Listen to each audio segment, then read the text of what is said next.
Great, thank you.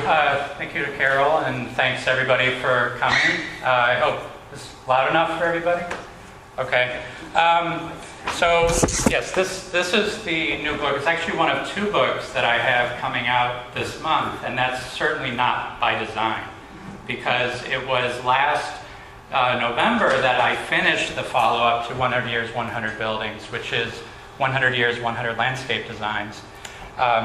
So I finished that manuscript last November, and then in December I got an email from Rotovision, a publisher that I actually did not know of, an imprint of Quarto, a UK publisher based in London, and they kind of wanted me to write this book that they already had kind of some sample building descriptions and illustrations and spreads already done. I don't know their technique, but it seems to be the process is to kind of shop those ideas around, and then the ones that get some interest to actually turn those into books.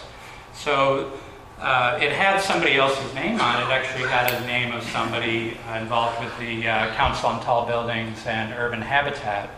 Why he wasn't finishing the book, I don't know, but it was good timing on their part, because I had just finished the one book and did not have anything planned. But because they approached me, it was strictly a work for hire. It was just write this book. And I worked out with them to also select the photos, because I wanted to have some involvement with the photos, but I also wanted to be honest, I wanted to have a little bit more money from them to make it worth my time, because it was a very compressed, fast schedule from about January this year until sometime in May, June, let's say, at the latest. So, anyways, they then we worked out the contract, and at the time they had 45 towers, and they ranged from the Flatiron to some buildings that were done in the last couple of years. And in my opinion, there were some in there that shouldn't be in there. For example, there's the Elephant Tower in Bangkok, which I don't know if anybody's familiar with that, but it's basically two squarish towers and then kind of a building across the top, so it looks like a Minecraft elephant. And to me, they already had Marina Bay Sands in there, so it didn't really make sense to have another building in such a similar fashion, but not one that was as interesting formally, in my opinion. So there were projects like that. There was the hotel in Pyongyang in North Korea, which that kind of pyramidal project that was left unfinished for so many years, and then I think an Egyptian developer paid to have it enclosed, but it was still not completed. It wasn't occupied. So didn't make sense to have it. They had the Twin Towers in there, and everything but the Twin Towers still existed. So it did not make sense to have those. So there were, in the end, about 25% of the projects that we swapped, and I can mention some of those as I go through. But first of all, and pardon if these images are a bit small, but you kind of get the idea of what's going on. So one interesting thing about the book is each building has 4 pages, 2 spreads with 2 pages of my text and 1 page of illustrations and 1 photo. So the photo I was picking, but the illustrations were commissioned by the publisher to say something more about the building. In that kind of sample spread that I was given back in December, there was details of, say, 30 St. Mary Acts by Norman Foster. And which I think, it's up in the corner. So I was kind of faced with the task of giving the illustrator, by way of the publisher, some ideas on what to do with illustrations for the whole book. So I started with descriptions, and that was not enough material, so then I started to do sketches. So in addition to the writing and researching and selecting the photos, I then was kind of given this task on top of that, which actually I enjoyed, because I can't say I draw as much as I used to when I was a practicing architect. So it was kind of good to do that again. But the illustrations, as they turned out, became these full overall views from the ground to top, with some piece of it kind of taken away to kind of give a look inside the building, sometimes revealing a good deal. The one of Commerce Bank by Norman Foster, you can actually see into that atrium in the middle, but sometimes it's just kind of repeated floors, not a ton of information or extra information. But the information that the illustrator needed changed to basically overall views and building sections, and then when it came time to the photos, I was no longer involved with that. And the publisher had a predilection for, in this case, for instance, very dramatic photos, lots of kind of craned up photos and things like that. So I can't take credit for the photos that are in the book now, but in terms of some of the selection and kind of at least what's shown in the illustrations, the idea is working with my text. So this talk, I wanted to highlight 5 projects, but do it through a structure of like looking at 5 aspects of tall buildings, kind of like, I wouldn't say defining characteristics of them, but some way of structuring the projects that are in the book, because when you have one of these projects where you are just doing 40, 50, whatever miniature case studies, I guess you could call them, it's hard not to just be focused on each project as I write about it, as I research it. So I never really had the opportunity to then look at the bigger picture outside of, say, the initial opportunity to swap out some of these towers. So the first one is geography, and the book is arranged geographically. That was something the editor determined after kind of going back and forth, and the end pages has a map. Then you can kind of see how the numbering of the projects goes from the west coast of the United States over to East Asia. And in a way it makes some sense, because it's following the evolution of skyscrapers from the early 1900s to present. And these end pages also kind of show the building heights from the Flatiron Building up to Burj Khalifa, the ones that are in the book. And that's how this grid of photos and all the grid of sketches, the grid of illustrations is laid out, is from the shortest, the Flatiron, to the longest, the Burj Khalifa in the bottom right corner. So in terms of geography, the Americas, North and South America, fairly even distribution of those across, but there's only one tower that ended up being included from South America. There wasn't one originally, but then when the publisher decided to go with a geographical ordering, there was that hole. So kind of needed to fill it, and it's a project that Cesar Pelli did in Santiago, and earlier they had a Cesar Pelli project in Hong Kong, and if you kind of squinted, they looked pretty much exactly the same. So it made some sense to use that tower. In Europe, you can see that the towers are predominantly shorter towers. On this third row, you have Commerce Bank in Frankfurt and the Shard in London. And as part of my duties as an editor, I work with World Architects, a website out of Zurich, and we do a weekly e-magazine sent out by email. And we have this guy from Germany submits numbers. He's an accountant or something like that, and he finds an architectural number, and the last one that he submitted was an article indicating that 8 of Europe's 10 tallest towers are in Russia. So those other 2 are Commerzbank and the Shard. And the only tower, though, that we have in the book is the Evolution Tower. I guess I can use this thing in Moscow. And then, of course, when we get to Asia and Australia is like South America in that there's only one, wrong button, only one tower. That's the Q1 tower.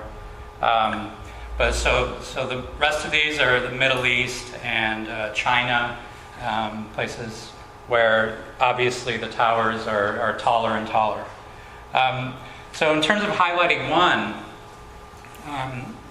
and what I wanted to highlight with each of these 5 categories was not a typical condition, but kind of an anomaly. So this is the Terminal Tower in Cleveland. It was completed in 1928. And if we think the late 20s, early 30s, we probably think of New York, think of the Chrysler Building, the Empire State Building.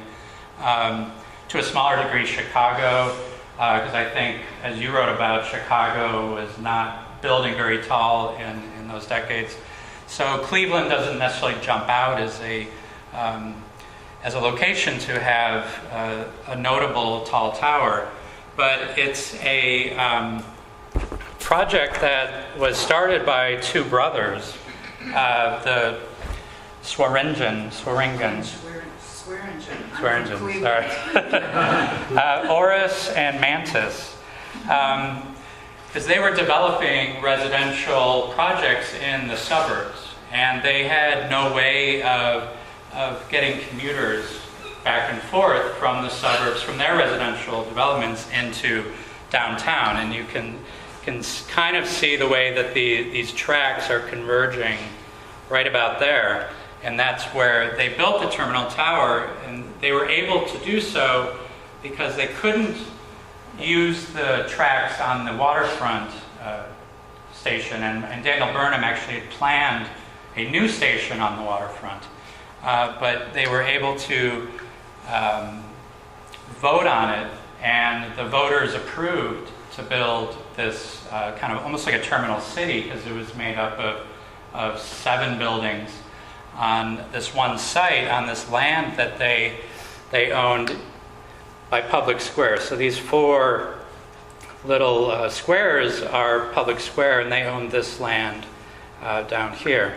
So here you can see it outlined. So they had that land, and they had hired Graham, Anderson, Probst, and White to design the complex, and it was comprised, initially it didn't have a tower back in 1919, so it wasn't until 1924, I think, that Cleveland lifted or allowed tall buildings to be done. So a year later they proposed to actually build one on the complex. And so the site of the tower is then at this kind of elbow where you have the public square at a 45 degree to the tower. And so it was somewhat of a complicated, as you can see by the plan at the bottom, some complex in terms of navigating the tower with the tracks, and the tower is actually farther up on this plan, so they didn't have to contend so much with all of this. But nevertheless, they had to coordinate that. And actually, the tower was done in 1928. And you can see this is kind of seeing it from the back. But this is where the tracks then would have been filled in. And so this whole complex wasn't done until 1930. And I don't know if it's literally the symbol of Cleveland, but it's, I think, an important visual for the city. And I would say even now, it might not be the tallest building in Cleveland anymore. Since 1991 it hasn't been. But in 1928 it was known, and I think it held this designation for 30 years, of being the tallest outside of New York. The tallest outside of first the Woolworth, and then obviously Chrysler and Empire State Building. But I did not include this in the book, but over the course of learning about the project, learned about this kind of ridiculous but also disturbing story of Balloon Fest that happened in 1986, where at the southwest corner of the park, or public square, right in front of the tower, United Way put on a publicity stunt, releasing 1.5 million balloons into the sky. I don't know if it was just publicity, Guinness Book of World Records, what have you, but it did not go well. It was kind of like this evening where there was some bad weather coming in, so they decided to release the balloons early. So after they shrouded the tower, they then floated north to the lake, and then just all kind of dropped from the weather into the lake. But at that time, the Coast Guard was looking for a boat, and they couldn't find it because there were too many balloons in the water. So they found the bodies later. So that was a saddening turn of events in that. But it was, I think, a controversial, I don't know if you were still there at the time, but a pretty controversial thing, as a stunt that really backfired. So the next characteristic, if you will, is chronology or time. When were these projects done? And for tonight, I just did a few groupings. So this is from 1902 when the Flatiron was done to 1974 when the Sears Tower was completed. And as you probably know, the Sears Tower was the tallest building in the world for a good 25 years. But you can see there's a fair number done in that time. Not so many, that's a 70-some year period, but this is about a 25-year period where not much was being done. Obviously, in the 70s, not a lot of tall buildings, and the book does include some projects from the 1980s, PPG and Fountain Place, these two, Philip Johnson and Henry Cobb. And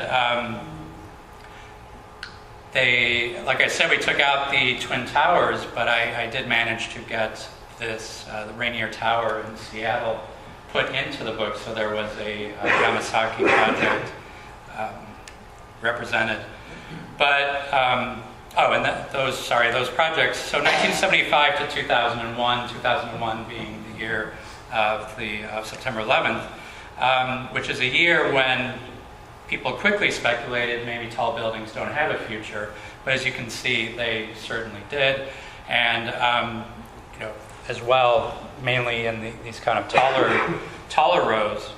So, but in terms of time, I thought to focus on Center Point, which is a tower in London built in 1966 and just renovated last year, maybe this year, from office into residential. So it was designed by the firm of Richard Seifert, and this was his original scheme. It was actually for a developer, Harry Hyams,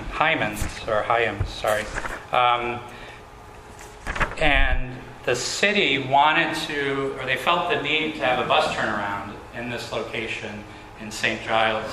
And so they worked kind of a public-private partnership to have the developer go out and acquire the land and do the financing for the project, and in exchange they could build twice as much as the allowable. So London in the 1960s, you didn't really have many towers, so this was an incentive for the developer to build a tower. And the scheme was a 34-story office tower, a low-rise residential, and then a bridge connecting the two over the bus turnaround. But by the time the project was completed, the bus turnaround went away, but the road underneath the bridge stayed. And then more controversial than that was the fact that the developer went for about a decade after the project was done, did not lease any of the space. They wanted to wait until the rate, if you will, would reach a certain amount. So it was not a loved project in London, but it was listed in 1995. So it's kind of, I guess, with the cycles of taste and what have you, it's been appreciated again.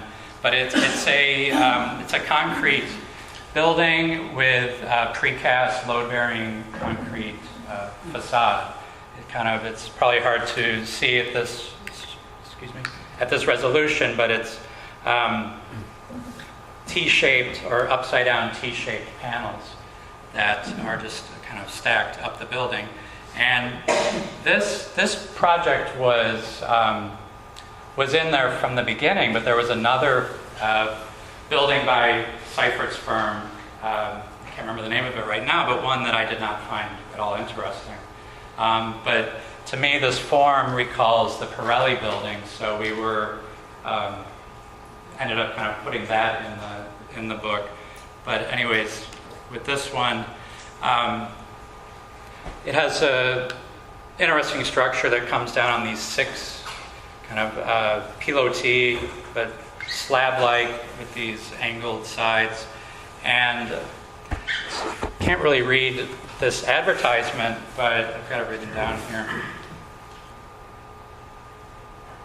because it's kind of ironic now with Brexit. It says, in part, with Britain's entry into the EEC, Centrepoint offers an unrivaled opportunity for businesses to occupy this spectacular office complex as their London or European headquarters, ideally suitable for a national or international trade center.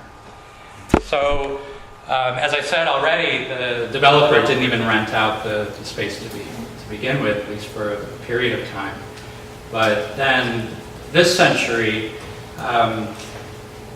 there was a couple things going on. One was that London was obviously doing a lot more towers, a lot more construction, but you had this was the tower in St. Giles. This is Renzo Piano, did a mixed-use project nearby.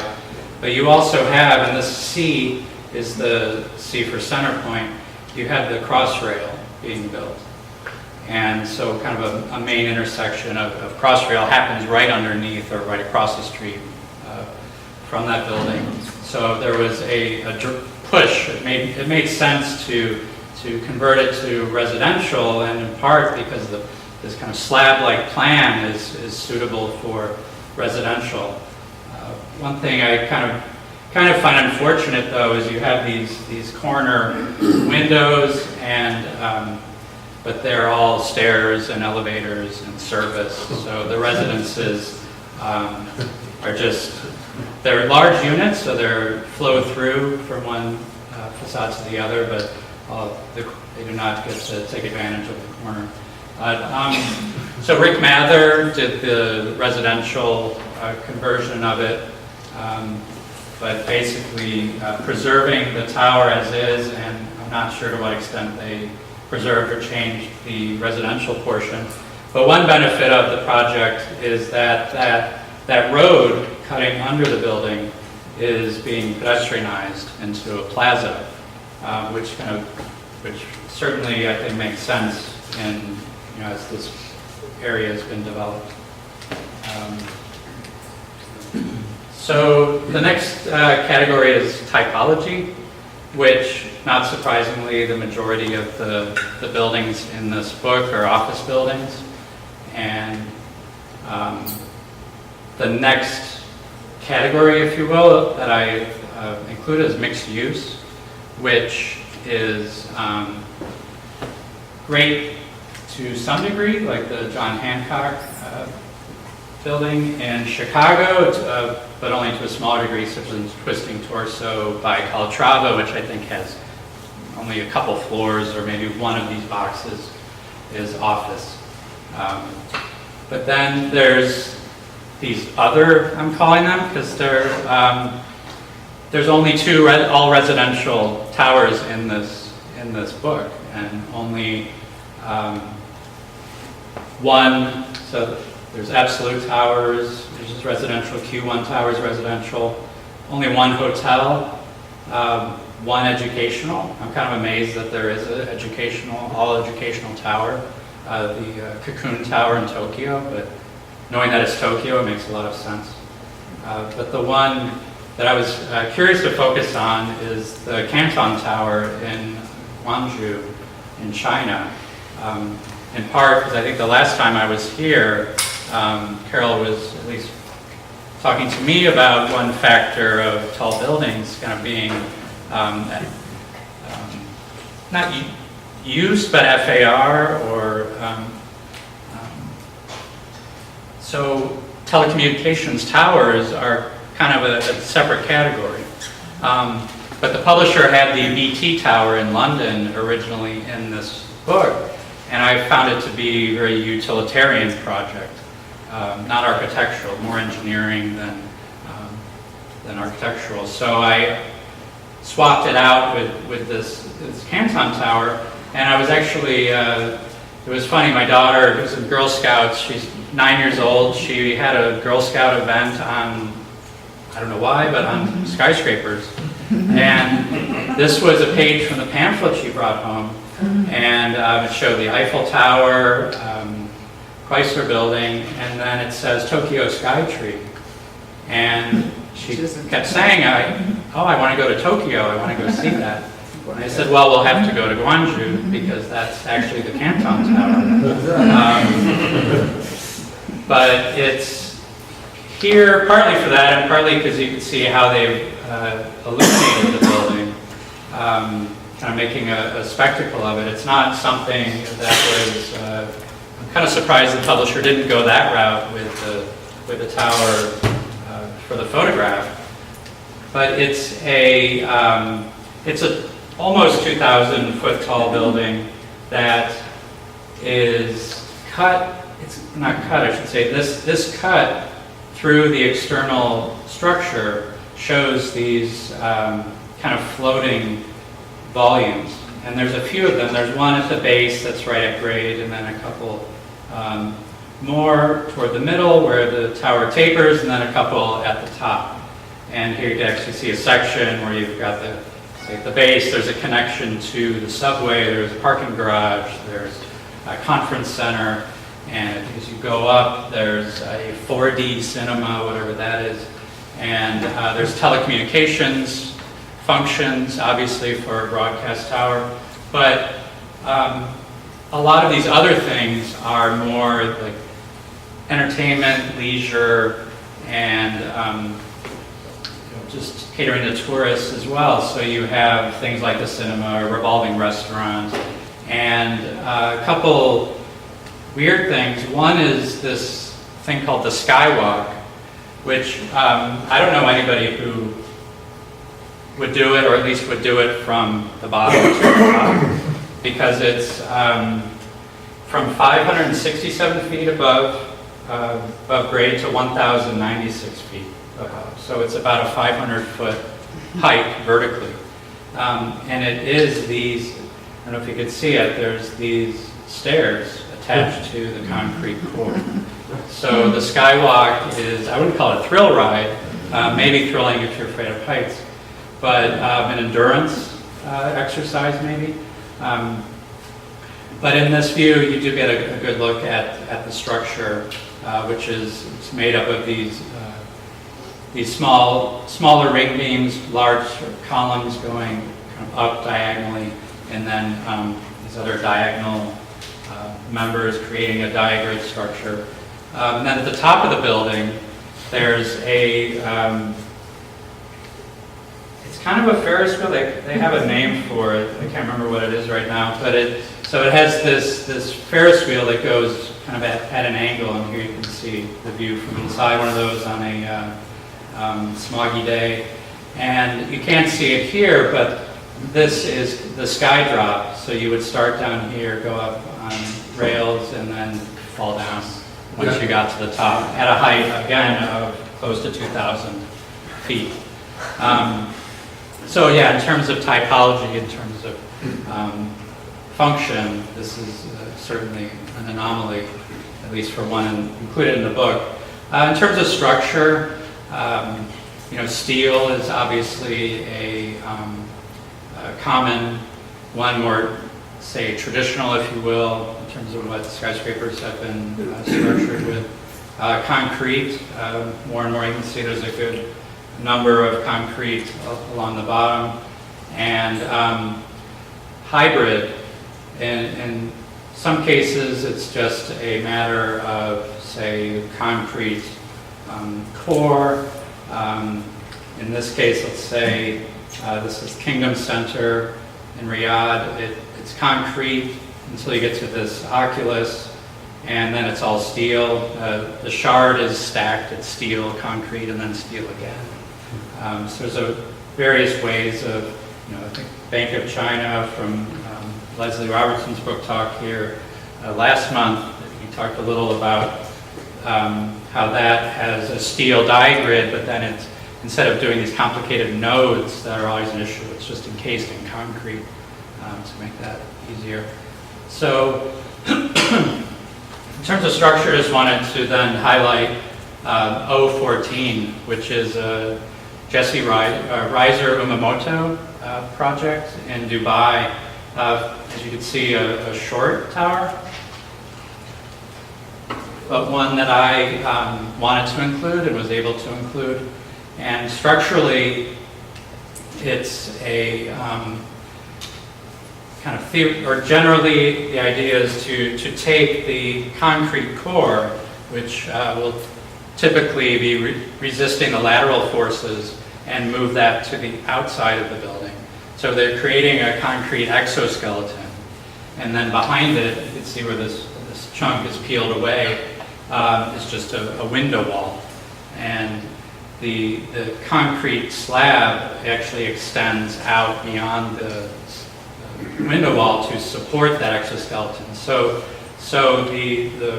the forces are moving through the exoskeleton to the core, but the core is much more slender than it would be if you didn't have the exoskeleton. And just for, you can see, it's located, it's at Business Bay, which is just south of the downtown and Burj Khalifa. But I can't remember the date of this tower, oh wait, it's on there, 2010. But a lot of the planning was being done around 2007, 2008. So Business Bay, as far as I know now, is a work in progress, and they're kind of catching up with the hiatus from the recession. But this project was, it came about because Reiser Umamoto lost a competition to Zaha Hadid for a tower elsewhere in Business Bay. I'm not sure if that one has been completed. I don't think it has. But the developer liked what they had done, and then also one of the developer's employees was a architecture student at Columbia under Jesse Reiser. So they kind of had a foot in that way. But it's basically, I call it a rectangular building that's been pinched in the middle and it has rounded corners. But here you can see that one side effect of this exoskeleton is the column-free floor plates. And you can kind of get a sense of the way the slab extends to meet the concrete exoskeleton. It's about 2 feet wide at its base, but only 1 feet at the top, or 1 foot at the top. So this view from the roof, you can see the 2 or 3 feet looking down in that gap. And then from inside, you can see how that exterior acts like a veil in cutting down on sunlight. And you could probably tell from the illustration and so on that it's not a regular perforation. It's not like a cheese grater or anything like that. It has actually 5 sizes of openings that go from about 4 feet to 27 feet. So you can see obviously the larger ones stand out. But it's kind of a melding of a regular grid with things that they call the turbulence field and things like that to generate this kind of unrolled facade. But structurally, it's also interesting because the Canton Tower is a diagrid, and it's expressed as a diagrid, and it has to do or deal with the things that most diagrids do, which is how do you connect diagonal pieces of steel. But this is working like a diagrid, but it's doing it with the reinforcing within the concrete exoskeleton. So you have the same movement of forces along those diagonal lines. It's just happening buried within the concrete. And so just a couple construction photos. I always like this one on the bottom. But they did things like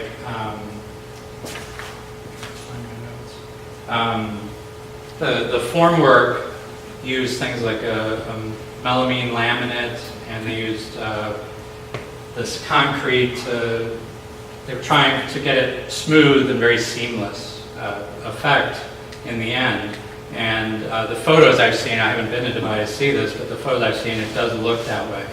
But I'm kind of reminded of this, say, when I go to Long Island City and see the Stephen Hole Library under construction, and that one, you can see the oriented strand board formwork. It looks like painted oriented strand board, even though it's concrete. That just has the residue of that texture. But anyways, so the last one is form, which tiered form or stepped, more traditional, let's say, going back to things like the Terminal Tower, Woolworth, but also ones like Sears Tower and even Burj Khalifa, the tallest building for the time being. Extruded, which is more modern, if you will, or modernist, like Centerpoint, like Rainier Tower. CCTV, I couldn't figure out where to put that, but extruded seems to make more sense than any other place. But one thing that the publisher did not really have was anything like Seagram Building, any of these kind of classics, modern 50s, 60s towers. And but at least I think Rainier Tower slightly fills that gap.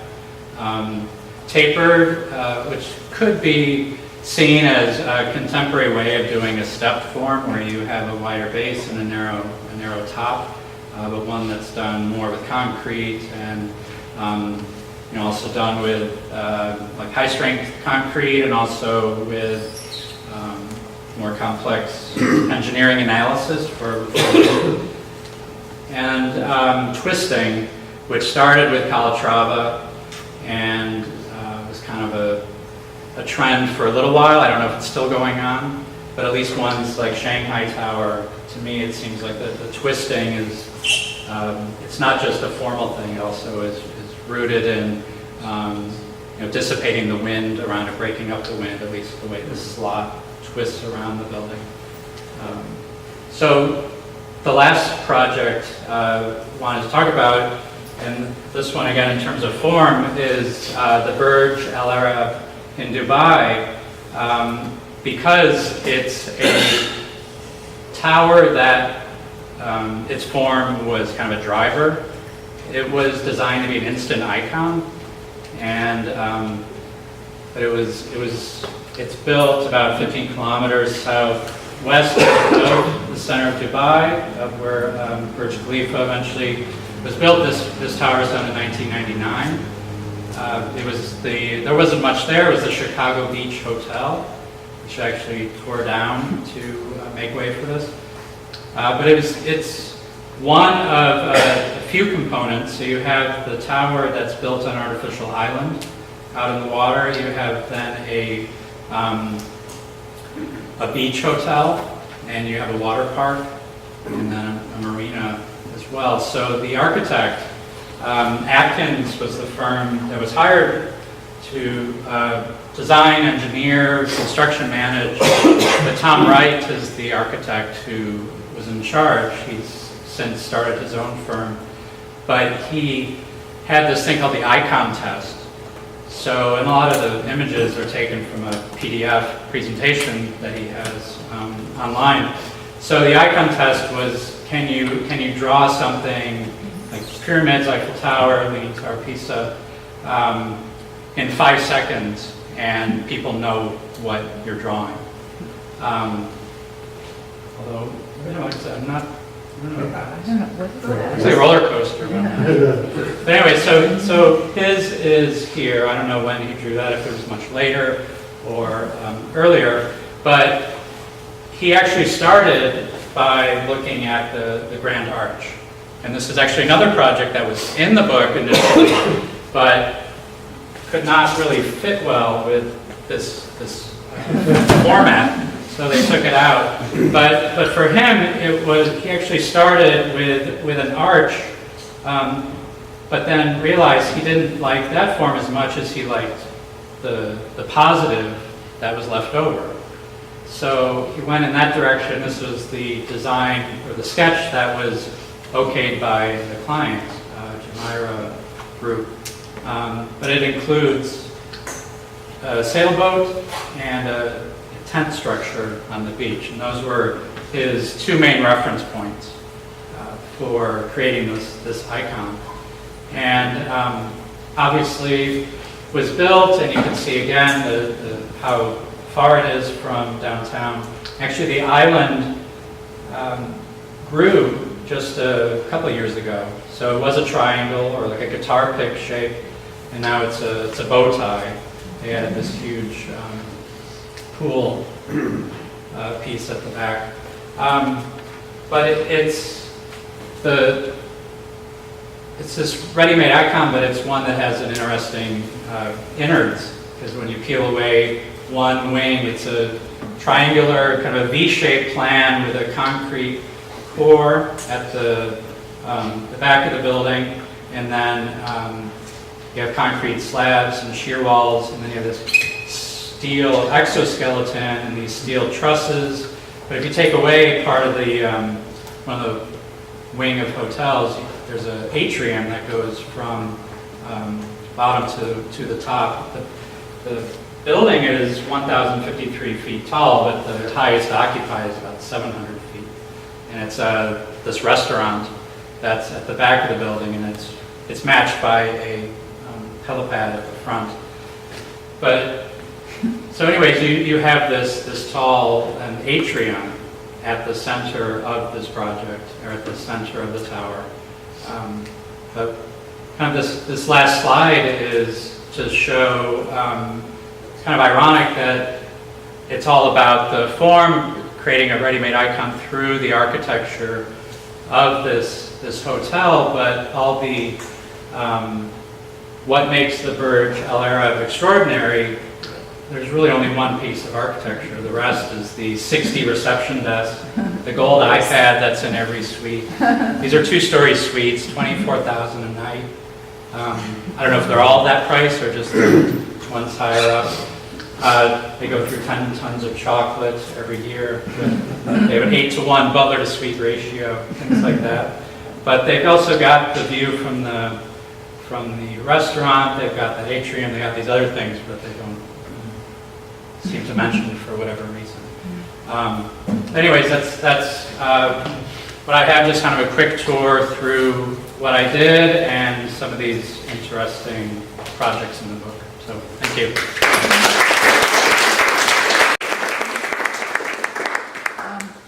Are there some questions for John? You mentioned the London Tower that was held off the market for 10 years or something because of the market conditions. How do you maintain the financing on something that's not producing any revenue for such a long time? It seems like it's banking.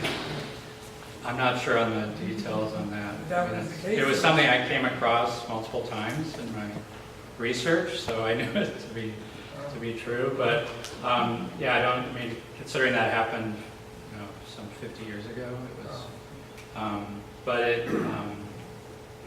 And the part of that goes to show just how fast this process was for me.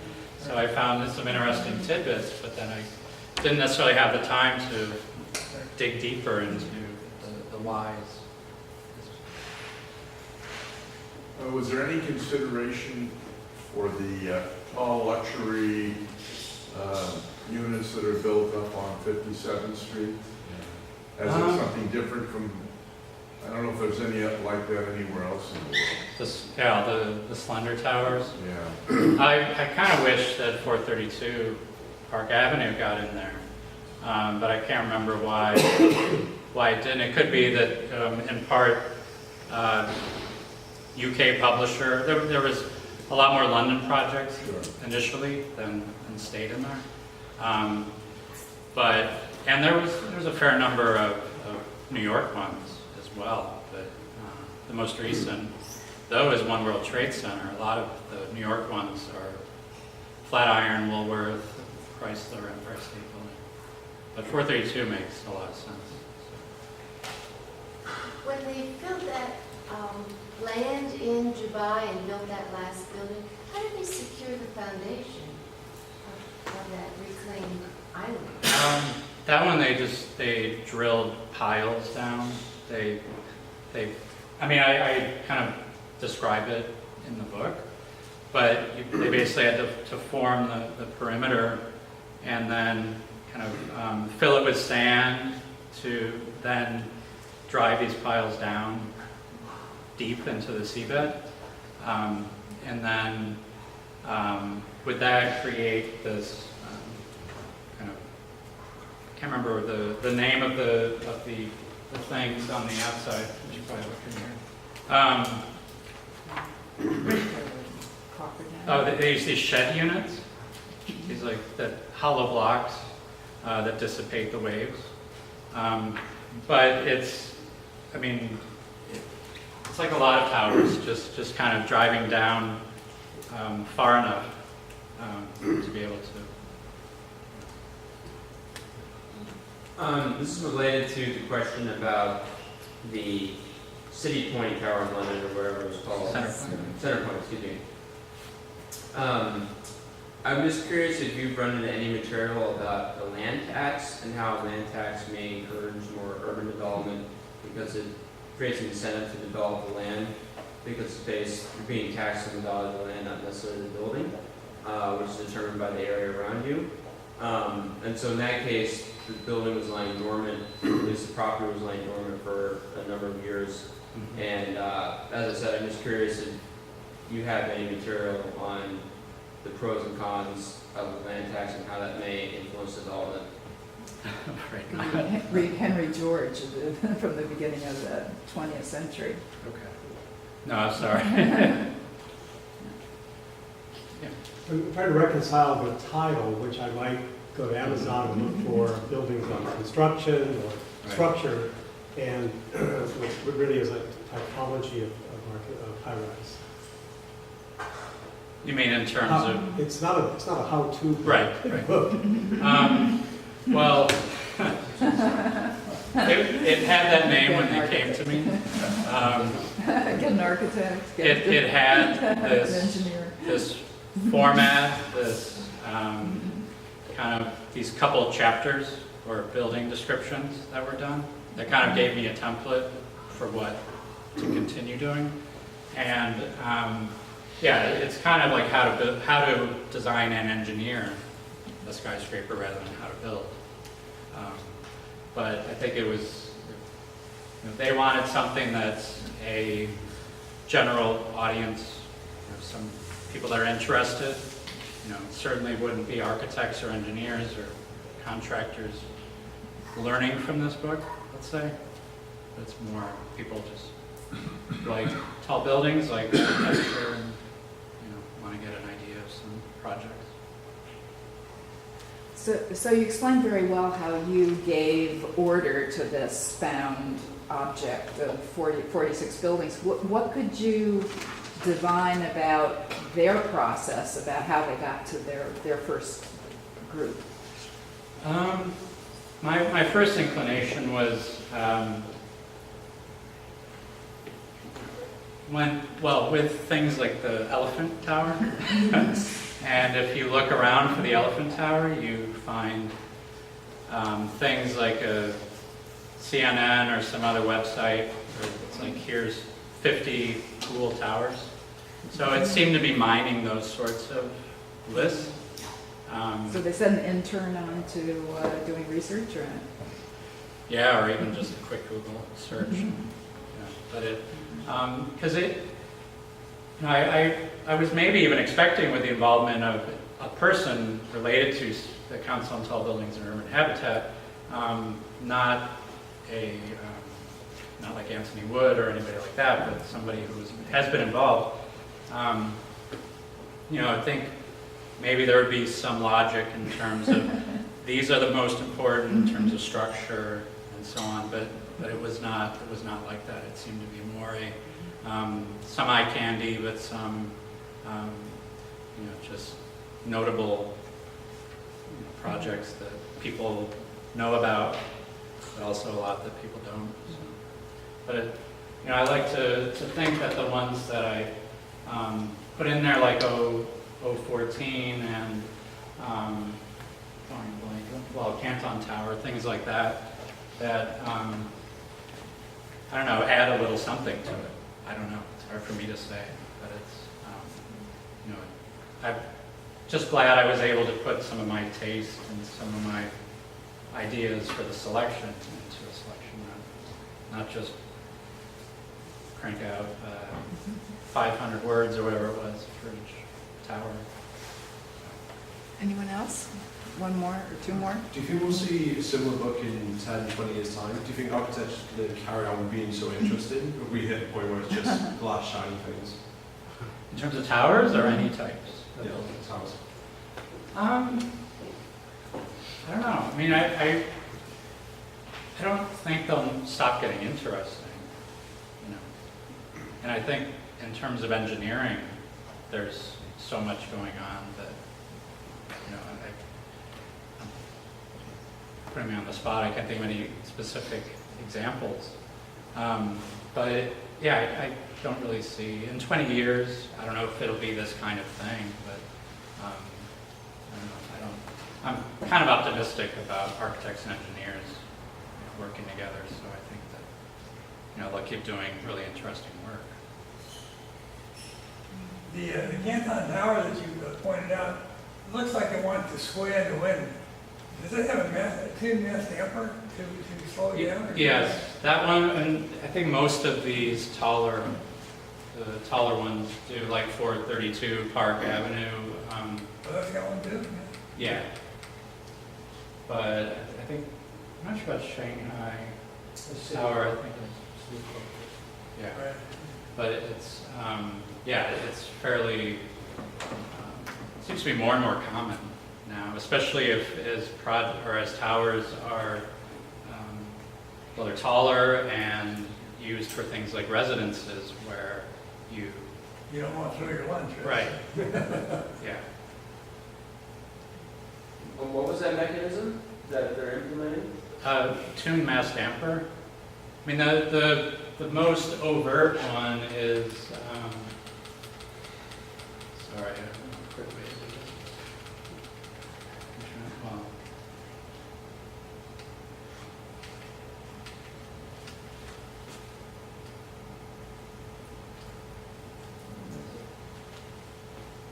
Well, Taipei 101, which I think there's a model in the There's gallery over a here. wind tunnel model in the other in the East Gallery.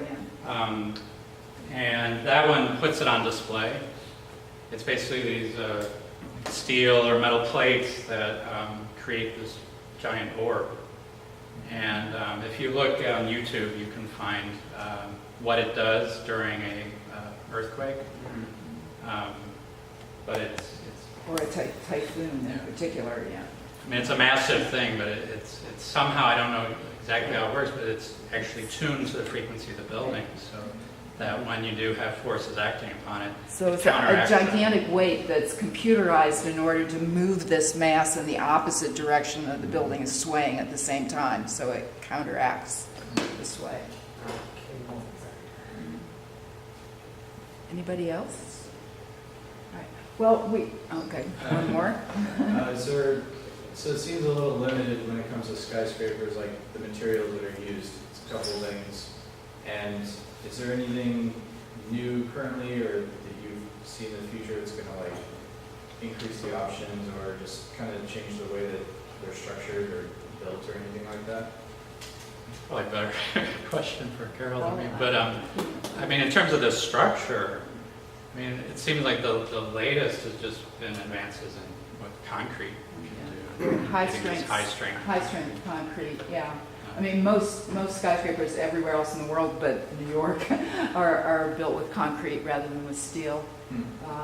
Yeah, that clearly is the direction of the limiting of the weight of the material. So the proportional strength, more like steel, is very strong for the amount of material that concrete can pretty much reproduce those conditions. So. I mean, in terms of facades and things, there could be other, I don't know if it would be things like carbon fiber or whatever, but I don't know. It's just or photovoltaics or what have you. But there's certainly room there to do things. But Yeah. structure. I'd say there's a lot of innovation, but there's still the fundamental principle of commercial architecture is, I wrote a book about the early 20th century called Form Follows Finance. It's the economics, right? So you're going to pick the materials that give you the best bang for the buck, the highest return on your investment, and things that are easy to construct and construct quickly. So there are a lot of glass buildings today because of the IGUs, the integrated glass units that just go up very fast. So the formulas, there's plenty of room for invention, but it's usually not in the biggest buildings that you get that. Right. Well, Shanghai Tower is an exception, I think, there. Yeah, the double wall and the atrium, or atria. But then also 432, I can't remember who mentioned 432 Park Avenue, but that would, I do walking tours as well as all this other stuff, and one I do is at 57th Street. So I like talking about that tower, but it's, there's not very many towers, especially around here, where your facade and your structure are the same thing. Especially concrete, because the craftsmanship in New York, from what I know, is not Yeah, that's a very very high. innovative building. So, and then the size of the windows and everything. What are your thoughts on the design of Big Ben from 57th Oh, Street? I didn't really take it very seriously. The question. No, it's a total joke. There was this scheme that I don't remember who authored it, but it looked like a even skinnier version of 432 Park Avenue, but it looked more like a croquet thing. It looked like a paper clip, basically. Yeah, it's like a Just the top paper of clip it. and just folding over. But if it wasn't one of 3 or 4 critiques of towers along 57th Street, if it was the only one, I might have looked more into it. But I think there was somebody else who did a tower that looked kind of like if Bernini was to do a tower on 57th Street. And then 1 or 2 others, it was the same thing, just like, why limit ourselves to what they're doing? Let's just go crazy. This is again back towards design and form following finance. It seems like in the 60s and 70s when you have the international style, which is all that efficiency, maximum use out of all your space, and it seemed like fairly simple towers to construct with steel tubing. Why is it that architecture shifted away from that really utilitarian and functional style towards more interesting things? I mean, you get the Shanghai Tower, there's the Shard, and then Willis Trade Center. It got more expressive again versus just being steel rectangles. Is it because materials got less expensive or people's taste changed? It seemed, but that's been the most efficient way to build something. Somewhat that, I mean, the backlash against modern uniformity, and kind of leading to projects like the PPG tower that Phil Johnson designed in the day, in the Postmodern. the early 80s. And so there, I mean, he's delivering what you're saying, but he's doing it just, it looks different. It's still a very repetitive, open plan sort of stacked floor plates. It's all glass. It's PPG, so it's an advertisement for their firm, for the company. But it's it has these like Gothic spires on the top made out of glass and things like So it was, to some degree, takes. In terms of functional use throughout, say, throughout the world, are more of the tall buildings used commercially or residentially? Commercially, And mixed use. I mean, yeah. China- The tallest ones in China are almost exclusively mixed-use buildings with office building in the bottom and a hotel in the top, and sometimes serviced apartments in the middle, which is a formula that works for elevators and, views and everything else that makes sense economically. I mean, at least in the context of this book, these are the mixed use, but these are all the office. So a lot more certainty. But there, I think I was looking strictly at the tower, so there might be some of these that have a base, or they engage a mall, or things like that. But I was just looking at what's in the tower. When you go in the lobby, what are you going after? Well, I think we're at the point where having a drink and asking questions individually may be the most productive part, and we'd also give you the opportunity to go down and get a book if you like it, or some of the other books that John has authored, and take them on a guided tour of contemporary architecture in New York, and help me thank John for coming once again to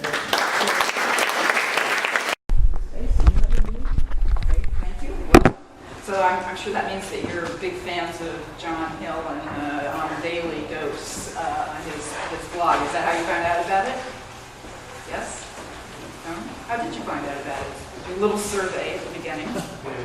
From what? Daily Dose. And the people who are here for the first time have find about tonight's lecture.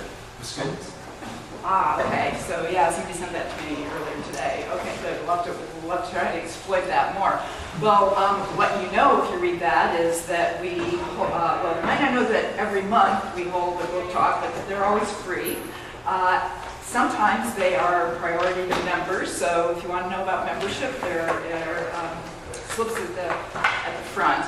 I will then do a brief introduction to where you are, and I'm, if I didn't say, Carol Willis. I'm the founder, director, and curator of the museum, and have just been almost completed this new exhibition. If you come here to see the exhibition, you really should come up the ramp and enter from the other side in order to learn that this is a show called Millennium, Lower Manhattan in the 1990s. We at the museum like to alternate between New York historical subjects and contemporary architecture. And tonight's lecture really takes us to that international and fairly recent history of the skyscraper, which is something that we do like to explore in exhibitions as well. But this one I hope you'll come back to see, which is a very focused premise about what happened downtown at the cusp of the millennium, the change from 1900s into 2000, a historical marker when downtown was undergoing a lot of anticipated change. Some things were changing, some things not so much, but before the knowledge of 9/11, which was the great disruption, and the line that marks a difference in historical periods. So these are the kind of topics, historical topics, that we like to explore at the museum. But in the book talks in particular, we like to span topics from high-rise to urbanism in particular, New York history, and a whole variety. In fact, next month in November, on November 14th, Mike Wallace is going to talk about his new second volume of Gotham called Greater Gotham. There's been a lot of press recently, so I hope that you'll think about coming back to that. But there's members' priorities. So I'll warn you that you would, in order to have a position, a seat, you would need to be a member. So we think it's a benefit to be able to be in a room like this where it's fairly intimate, where I can talk, and I hope you can hear me all the way in the back. And that there's something special about being able to share the experience of an author and a topic where an enormous amount of intelligence and research is focused on the topic. And sometimes when the kind of net of categories kind of gets pulled in and digested and then presented, and especially presented in as attractive and consumable way as tonight's book, How to Build a Skyscraper. And so some of you may have seen this, but it's hot off the press, so I doubt there's been too much previewing of this really delightful book that takes how many? 46 skyscrapers from around the world, and does a vignette of each. And John's going to talk about really how the book was commissioned, because it was, and then compiled, and how decisions were made. But I have to, by way of introducing John, say that he's one of the few people, and I think you share the company with Alex Garvin and Don Friedman, who are three-peat authors in our book talk series, except nobody has done the three as quickly as John has. He, I think you know, is an architect and a writer, is the blogger of A Daily Dose of Architecture, which is read by how many people daily, do you know? Yeah, 60,000 a month. Something like 60,000 a month, an extraordinary reach and influence that he shares. And so the previous books, and one that he talked about just this last spring, is 100 Years and 100 Buildings, which is a commissioned work in a series that he will publish very shortly, the second volume of 100 Years of Landscape, 100 Years, 100 Landscapes. Then a book that you must have spent a lot more time on, this little book than the other much bigger ones. New York City Architecture, a guide to contemporary New York City architecture. So I'm pushing all of these as terrific volumes, beautifully presented information, nicely distilled and kind of encapsulated histories. And that's a quality that I'm extremely envious of in my own scholarship, the ability to just organize material, to hone in on what's important, to visually represent. And for those of you who know his blog, he's a spectacular photographer.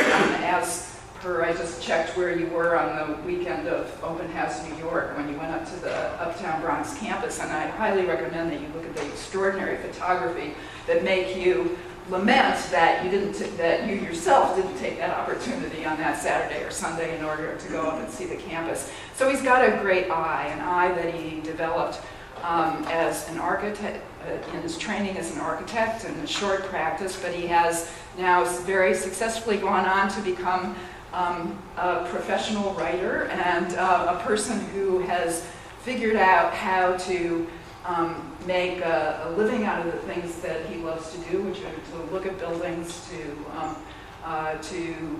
think about them, to represent them, and to share them with the broader public. So today, and as he did last spring, and because it's something that interests me, and so I hope interests you, he's going to talk about how this kind of commission for this book became the problem to solve of how to gather the information, how to edit the information, and how to really construct a book around this given idea. So with that, we'll hear from John.